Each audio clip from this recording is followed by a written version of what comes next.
All right, welcome back, everybody. You are tuned into the Now Morning Show right here on TTT, and we're also on the Now Morning Show Facebook page. Now, in this time of a pandemic, there are still positive things that are happening, and there are those people, young people especially, who are finding ways and means by which they can overcome. Today, we are going to showcase young talent abroad, TNT talent abroad, no less, and we're going to be speaking with brand new minted Dr. Nneke Hart Smith. Good morning. Good morning. Thank you for joining us this morning. And first off, congratulations on your graduation, Doctor. Thank you very much. Thank you all for having me. Wonderful. Now, in this time of a pandemic, there are so many hardships that people are facing, but despite all that, you were able to successfully graduate and you're the first doctor in your family. Tell me what it feels like. Yes, so the initial feeling on July 2nd, I was very ecstatic upon receiving my results. I was very, I should say, elated, and so were my parents, and by extension, my family and my friends. Becoming the first doctor in my family, of course, I guess it is something to kind of be happy about or be very proud of. Yes, so the rest of my, I should say, my immediate family members, no one has ever ventured down the medicine path. It's always either a different science or engineering, culinary arts, wow, etc. So yes, it's a very good feeling. Well, let's talk about your family a little bit. Not too in-depth, of course, because we don't want to give out all the business to the road, but, how significant is it to be the first doctor in your family? Like, what is the family background like? And, how significant is it now to be the first doctor in your family? As I said before, the family background, my dad is an engineer, so I guess my sciences kind of, I guess, came from him. But I've always, as long as I know myself, I've always wanted to do medicine. Right. And my mom, she did like more of the culinary arts, which is now like part of her job now. So that's really where, in terms of family background, that is what my parents did. So I wasn't really, not to say influenced to do medicine. It was more, my choice. Right. And it really didn't come from like anything my parents did previously. So yeah. Where did it come from then? Well, recently when I posted my article on Facebook, and my cousin actually reminded me that one morning she was taking me to school and I was just 9 years old, and she asked me, she was like, "Hey, Nix is my my home name," and she said, "Hey, Nix, what do you want to be when you grow up?" And I told her, I said, "I want to be a doctor. I want to be a pediatrician."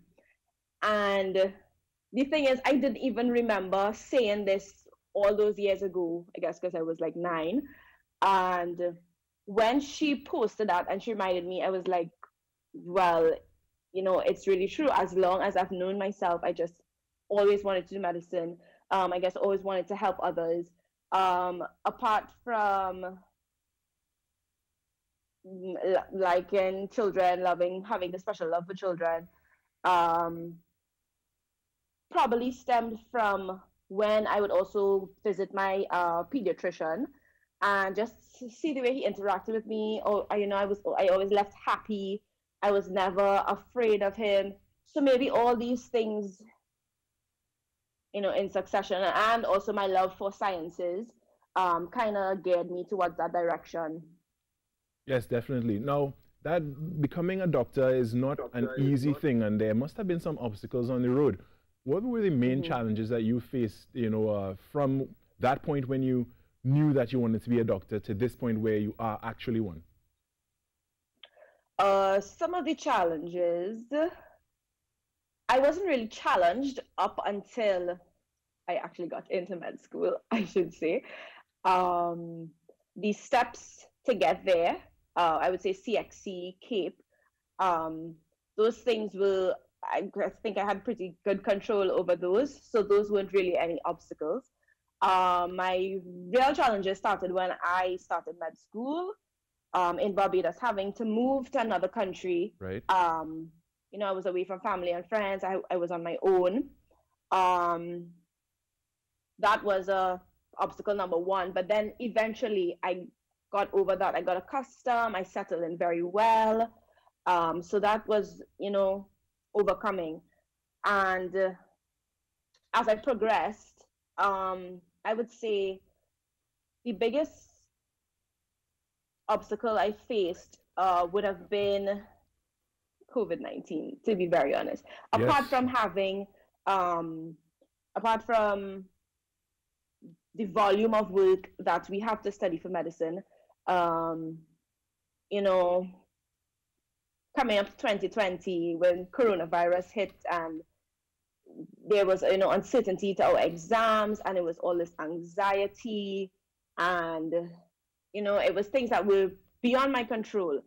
So I would say that was one of the biggest obstacles that I have faced, having to do exam during a pandemic, away from family, away from friends.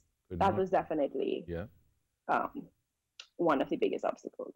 But the thing is, you have overcome despite everything, and you're a doctor now. And, you know, you are someone that could be seen as a role model to some degree. What advice would you give to young girls, you know, not necessarily only going into the medical field, but just young girls who are trying to achieve something? I would say to the young girls who are trying to achieve something, go strongly, go brave, and chase after your dreams. Never stop, never give up. There will be obstacles along the way, but you will overcome them. There will be times where you feel demotivated, but try to pick yourself back up and keep going. Never stop. You know, do not quit. It sounds cliche, but it's cliche because it's true. You know, I would say to them also, have a good moral support, people around you who want to see you win, you know, who can keep backing you in times when you feel down. You have someone to lean on, and just keep going, keep moving forward, study hard, push hard, and you will make it. And before we go, what secondary school did you attend that prepared you so well, as we can see, for this path that you have taken? I attended two secondary schools. My first secondary school, I attended Gasparillo Secondary School. Oh, you're from South? And I am from South, yes. And then for my A-levels, I attended Pleasantville Secondary School. All right. So, you know, it's not what we say in Trinidad, the typical prestige school. So every time people ask me that, they're like, "Oh, you're from South," or "Oh, you went to this school." Yeah.